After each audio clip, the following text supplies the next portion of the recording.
大家好，欢迎大家关注新闻看点，我是李牧阳。今天是5月15号，星期五。因疫情问题多次批评北京的美国总统川普昨天表示，对付中共可以做很多事，可以做任何事。他说，美国可以切断与中国的一切关系。外界开始聚焦美中脱钩究竟还能走多远。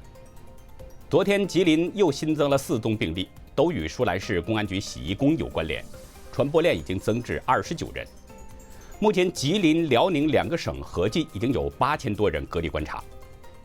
中共官媒今天说，武汉10天大会战已经检测了300多万人次，但外界表示怀疑。如果10天内对1100万人检测完成，那将超过目前检测人数最多的美国。今天港府在北京指令下有多个动作，教育局撤销了公开考试历史科考题，监警会报告淡化警报，否定警黑勾结。首名反送中抗争者被以暴动罪入狱，刑期4年。立法会主席梁君彦指定亲共议员陈建波主持内会主席选举，下周1投票。昨天，美国太平洋舰队第6度通过了台湾海峡。有分析认为，在蔡英文第2任期到来之际，美军频现台海是向北京显示支持小英执政。下面就进入我们今天的话题。如果您长期关注美国总统川普的 Twitter， 会发现有一个明显的特征。奥巴马门这个说法出现了，还有一个人也密集出现在川普的推文当中，那就是美国的前国家安全顾问福林。随着福林的案子撤销，牵出了一堆对他合谋诱捕的奥巴马政府官员的名单，都是奥巴马政府的要员。时任副总统的拜登，他的名字也是赫然在列。我们今天就来说说这个美国政坛上最大的丑闻背后。拜登还会继续竞选吗？奥巴马会不会进监狱呢？昨天，川普转推了自己11号发出的推文，只有4个字：奥巴马门。晚上7点，他在另一则推文中说：“如果我是参议员或国会议员，那么我第一个要传唤到国会作证的人就是前总统奥巴马。这是迄今为止美国历史上最大的政治犯罪和丑闻，他什么都知道。”这2、3天，川普连发了100多条推文，炮轰奥巴马，密集度之频密前所未有。川普这么高频密的发推，的确是事出有因，这很可能是奥巴马自己招来的。前天，美国代理国家情报总监格雷内尔解密的备忘录曝光了，这是一份要求揭露前国家安全顾问福林的奥巴马政府官员的名单。福克斯新闻报道说，格雷内尔把这份解密名单发给了共和党参议员格拉斯利和约翰逊，随后这2个人公开了文件。这份名单中显示，除了拜登，还有时任联邦调查局局长科米、中央情报局局长布伦南、国家情报总监克拉珀和白宫幕僚长麦克唐纳等等，都是奥巴马政府的要员。参议员兰德·保罗认为，这份名单证明了奥巴马政府在合谋诱捕福林。他说这是诡计，这是阴谋。从本质上讲，揭露某人等同于非法窃听他们。保罗说，福林将军从没有说过任何构成犯罪的事儿，但是他们所有人都监听了他的谈话，然后决定我们必须要逮住这个人，让我们试着诱捕他。这里指的就是福林。他还说呢，让我们试着逮捕他，看看是否可以让他撒谎，做出虚假陈述，或发现他违反洛根法案。保罗的说法已经很明确了，奥巴马政府对福林实施了合谋诱捕，名单上每一个人都可能参与了，至少是知情者。但谁是主使，谁是主谋策划，这是很多人关心的问题。保罗提出了这个相当敏感的问题，主导这一切的究竟是奥巴马总统还是副总统拜登呢？我们先说拜登。保罗说，作为民主党总统提名的候选人，拜登应该就福林事件受到严格的质疑。如果拜登副总统曾经使用政府的权力，滥用这种权力来调查政治对手，那将是铁证如山。保罗补充说，我们现在已经知道了一个事实，副总统拜登被卷入其中，他需要就此接受质询，因为我们不能让一个愿意利用情报界来监视他的政治对手的人当选总统。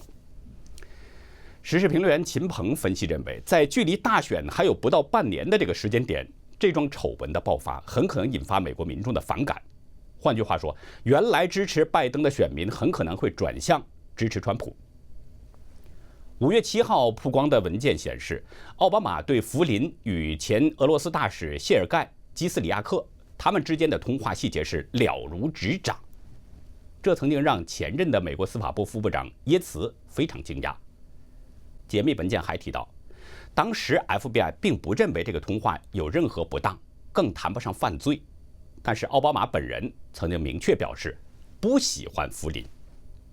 文件还证实，拜登曾亲自要求 FBI 披露福林的身份，但拜登在5月12号的 ABC 新闻当中否认了这件事儿。还有一个事儿很有意思，在川普2017年1月20号宣誓就职当天，奥巴马时期国安顾问赖斯给自己发了一封电子邮件备忘录，其中明确提到，奥巴马亲自指导了相关执法部门要如何调查通俄门一事。关于通俄门，我们稍后会谈到。那这些证据已经说明了问题，真相已经逐渐地浮出了水面。5月11号，美国司法部撤销了对福林的起诉，随即愤怒的川普就发出他被抓住了，奥巴马门，发出这则推文。随后呢，他又在另一则推文当中说，希望你调查我的时候很开心，现在轮到我了。川普在推文中强烈暗示，他已经开始调查奥巴马了，因为他说这是美国历史上最大的政治犯罪，比美国历史上重大政治丑闻水门事件要严重得多。权威评论家巴克·塞克斯顿他认为，迄今为止这是美国历史上最大的政治犯罪。他还说，深层政府的自由左派们多年来的无耻没有受到惩罚，这一过程却成了对福林的惩罚的很大一部分。他说，除非 FBI 的同谋者入狱，否则这就不是正义。水门事件，这是发生在1972年的一件事儿。当时呢，民主党全国委员会位于华盛顿特区的水门综合大厦被人侵入了。时任总统的理查德·尼克松以及他的内阁试图掩盖这件事情的真相，但是经过调查，有白宫幕僚为了脱身，就交代了尼克松上任之后，在整个白宫安装了自动录音系统。窃听阴谋被曝光之后，尼克松仍然要阻挠国会的调查，结果导致了宪政危机。2年之后，尼克松不得不辞去了总统职务。川普推文表示，跟奥巴马门相比，水门事件看起来像一张违规停车的罚单一样，意思就是说，美国历史上最著名的这个政治丑闻水门事件，跟奥巴马所做的事儿简直不算什么，小儿科。阿波罗报道中有这么一句话：5月的美国，如果天空飘起了雨，那一定有福林委屈的眼泪。4月30号，在每日疫情通报会上，有记者当时问到川普，是不是会让福林回到自己的阵营？川普说，我认为他是个好人，我认为他们对他的所作所为太可怕了，我当然会考虑奥巴马为首的民主党人尽了一切可能来摧毁他，而他仍在有力地呼吸着。在同一天，美国司法部公布了科米领导下的 FBI 陷害福林的文件，这是一份手写的笔记，其中显示 FBI 曾经试图故意地诱导时任国家安全顾问的迈克尔·福林撒谎，以便让他因此受到起诉或被解雇。其中一页记录上写着，我们的目标是什么？展示证据或是让福林撒谎，这样我们就可以起诉他，或者让他被炒鱿鱼。在另一页记录当中呢，记录者解释说，他对联邦调查局的行为感到担忧。这位联邦调查局的记录员写道，我昨天同意，如果福林不承认，我们就不应该给他看。我昨晚思考了这个问题，我认为我们应该重新考虑这个问题。我们定期向受试者展示证据，目的是让他们承认自己的错误。我看不出让一个人承认自己的不当行为怎么会对他有利。笔记中提到让福林承认的，就是所谓的通俄门事件。PJ Media 网站在报道评论当中说，主流媒体极其不愿意报道这件事情，因为这样会证明川普是正确的。同联邦调查局一样，他们积极地努力毁掉福林这个人，纯粹只是因为他有胆量支持唐纳德·川普竞选总统，恶心。共和党众议员吉姆·乔丹5月9号发出了一则推文，指出奥巴马时期的国税局在2012年大选之前把目标对准了保守派，奥巴马时期的 FBI 在2016年大选前将目标对准了川普和川普的同僚。他说这是一个模式。川普随后推文做了回应，说我们抓到了他们以及他们的非法活动。乔丹说奥巴马时期的 FBI 把目标对准了川普和川普的同僚，指的仍然是民主党搞出的这个通俄门闹剧。2016年美国总统大选之后，奥巴马就下令情报部门要提供2016年选举当中外国干预的报告，因为当时的情报部门指控俄罗斯干预了大选，认为呢俄罗斯是不喜欢民主党参选人希拉里·克林顿，而偏爱川普。川普从一开始就否定了奥巴马这个报告，指出这是民主党对选举失利的反应，是政治迫害的猎狐行动。但是民主党仍然推动通俄门调查，在先定罪后收集证据的逆操作的22个月当中，民主党没有找到任何川普的把柄。去年4月8号，穆勒公布了448页的调查报告，显示川普竞选团队没有通俄，这就是被川普一直嘲笑的通俄门事件。不过川普虽然没有问题，但是福林出了问题。FBI 对福林连番审讯，甚至威胁把他的儿子弄进监狱。在那份 FBI 的手写备忘录当中记载，福林之所以在2017年认罪，是因为越来越多的律师费迫使他卖掉房子，而检察官向福林暗示，如果认罪可以免除他根据外国代理人注册法可能承担的责任。强压之下，福林承认通俄了，但他后来呢更换了律师和策略，辩称该案检察官侵犯了他的权利，诱使他承认与俄国驻美大使的谈话问题上撒谎。随着通俄门闹剧的结束，福林现在又摆在了人们的面前。今年2月14号，司法部官员透露，司法部长威廉·巴尔已经委派圣路易斯的最高联邦检察官重新审理对福林的政治指控案。在此之前的1个月呢，福林已经向法院表示，希望撤回自己在前特别检察官穆勒对俄罗斯涉嫌干预2016年总统大选调查中的认罪答辩。司法部的官员说，美国密苏里州东区检察官杰弗里·詹森将与这个案件的首席检察官布兰登·范格拉克一起工作，重审福林案。目前美国政坛上这起最大的政治丑闻已经吸引了许多人的眼球，更多的真相也将逐渐的浮出水面。相信这个时候，有的人心里边已经敲上了小鼓，睡觉也不会安稳了。他们很可能要为自己的行为承担相应的责任。中国古人有首诗：坏人放火去烧人，忽然风回烧自身。善恶到头终有报，恶人几个不遭诨。我们呢还会继续关注后面的发展，看看这个美国最大的政治丑闻将如何收场。前2天的节目当中呢，我们回应了一位网友的来信，就是关于普通百姓如何逃离中共统治的问题。我当时呢在回复中说，要从心理上疏离中共，从心理上唾弃它，否则就算逃离了中国大陆也不太乐观。因为中共对世界的渗透，就算出了国，心也会锁在中共的统治区域。那之后呢，我们收到了一位网友的来信，也谈了他自己的观点，我们现在就来分享一下。这位朋友说，中国人要想看外面的世界呢，要过2道墙和1条沟。他说第1道墙啊，就是物理上的防火墙，这个呢是比较容易突破的。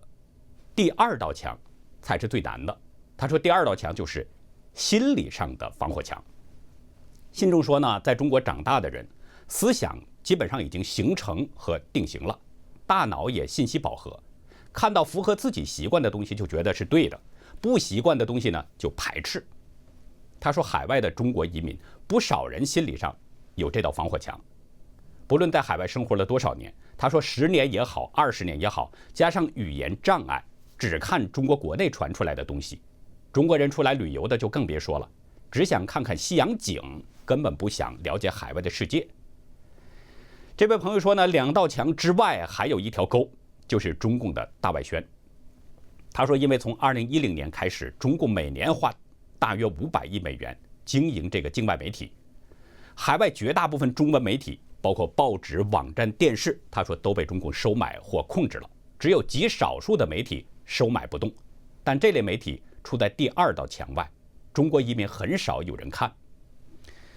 信中说呢，境外的中文媒体，比如凤凰台之类的，他说说话尺度比国内稍微大一点，但是主调是受国内领导的，和很多其他媒体一样，对中共是小骂大帮忙。这些媒体，他说对很多有争议的内容是有一套细致的、有计划的方法来搅浑水。中共内部也故意的分很多的派别进行争论，给人造成海外新闻自由的假象，实际都是在中共的总体计划和控制之内。他说呢，很多出了墙想看海外信息的人，都分不清真假，掉在了这条沟里。信中还提到，中共的大外宣还收买了很多境外的英文媒体和媒体人，也收买了一些智库和研究机构，让他们为中共说话。然后呢，中共再把这些话转载到中文媒体，转到中国大陆，让大陆人以为外国媒体都在这样说。这位朋友还说，海外各城市的华人组织，比如同乡会、教会或者学生会等等，只要是大的活动，都受中共使领馆的领导。最后呢，他总结到，中共控制人的思想能力很强，中国人想了解外面的世界，如果没有间谍，也是很难的。应该说呢，这位朋友的观察是很仔细的，他说出了很多事实。中共对外渗透非常厉害，无孔不入。我们知道，就连美国的老牌媒体《美国之音》也被川普指出被中共渗透了，几乎成了中共的大外宣。为什么会这样呢？其实，所有被中共渗透收买的海外媒体，包括智库、研究机构等等，他们都有一个共同点，就是利益。而中共正是投其所好，主动给他们钱，在利益的驱动下，就出现了这种情况。所以大家在看所谓的那些海外媒体的时候，也要进行一些仔细的分辨，避免被那些小骂大帮忙的大外宣给欺骗。如果具备了这个分辨能力，就算是在中国大陆，也不太容易被欺骗。最后呢，向大家推荐一下，您可以放心的浏览大纪元新唐人的网站，还有希望之声也可以放心浏览。这些媒体都是被中共强力打压的，也正因为他们被中共打压，才反证这几家媒体可靠。好的，以上就是今天电视节目的部分。如果您喜欢新闻看点，请点击视频右下方的点我订阅，并且分享给您周围的朋友。在会员区呢，我们要回应一位朋友的来信，就是中国的疫情究竟怎么样？中国是不是除了疫情之外还有其他的危险？好的，感谢您的收看，再会。